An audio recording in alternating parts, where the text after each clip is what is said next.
एक गांव में दो दोस्त रहते थे। एक का नाम मोहन और दूसरे का नाम सोहन था। दोनों में बहुत ही गहरी मित्रता थी। मोहन बहुत ही धार्मिक व्यक्ति था। वह हमेशा भगवान की भक्ति में लीन रहता था, जबकि सोहन बहुत ज्यादा मेहनती था। एक बार दोनों ने 1 बीघा जमीन लेकर उसमें फसल उगाने के बारे में सोचा, जिसके बाद वो एक अच्छा सा घर बनाना चाहते थे। इसके बाद दोनों दोस्तों ने खेत खरीद लिया।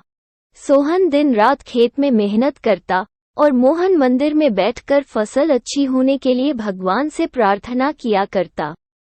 इसी तरह से समय बीतता गया और कुछ दिन बाद फसल पक गई।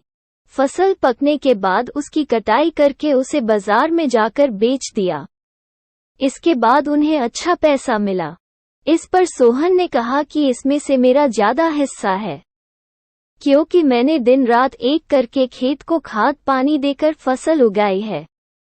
लेकिन ये बात सुनकर मोहन गुस्सा हो जाता है और कहने लगता है कि धन का ज्यादा हिस्सा मुझे मिलना चाहिए, क्योंकि मैंने अपने खेत में अच्छी फसल होने के लिए भगवान से प्रार्थना की है, और जब तक भगवान की मर्जी ना हो तब तक कोई भी कुछ नहीं कर सकता है। दोनों इसी बात को लेकर लड़ने लगे। अब ये बात गांव के मुखिया तक पहुंच गई। गांव के मुखिया ने सारी बात सुनने के बाद एक फैसला किया।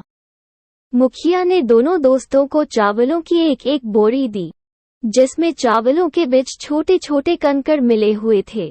मुखिया ने कहा, इस चावलों की बोरी को घर ले जाओ और इसमें से सुबह तक चावल और कंकड़ अलग अलग करके लेकर आओ। फिर मैं सुबह फैसला करूंगा कि फसल का ज्यादा धन किसको मिलना चाहिए। दोनों अपनी अपनी चावलों की बोरी लेकर घर चले गए।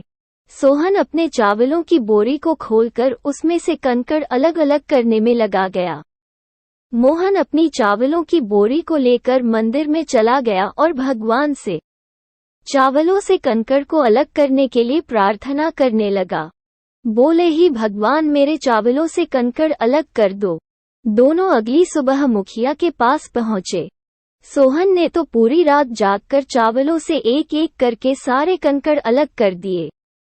इस पर मुखिया बहुत खुश हुआ और मोहन ने अपनी बोरी मंदिर से ले जाकर ऐसी की ऐसी मुखिया के सामने रख दी और मुखिया से बोला, आप बोरी को खोल कर देख लीजिए। मुझे भगवान पर पूरा विश्वास है कि इस चावल की बोरी से सारे कंकड़ निकल चुके होंगे। लेकिन जब मुखिया ने चावलों की बोरी खुलवाई तो देखा सारे कंकड़ चावलों के बीच ही मौजूद थे। मुखिया ने मोहन को समझाते हुए कहा कि भगवान भी हमारी मदद जब ही करते जब हम अपनी तरफ से मेहनत करते हैं। ये बात समझाते हुए मुखिया ने फसल का ज्यादा धन सोहन को दे दिया। इसके बाद से मोहन भी सोहन के साथ खेत में मन लगाकर मेहनत करने लगा। इस बार इनके खेत में और भी ज्यादा अच्छी फसल हुई।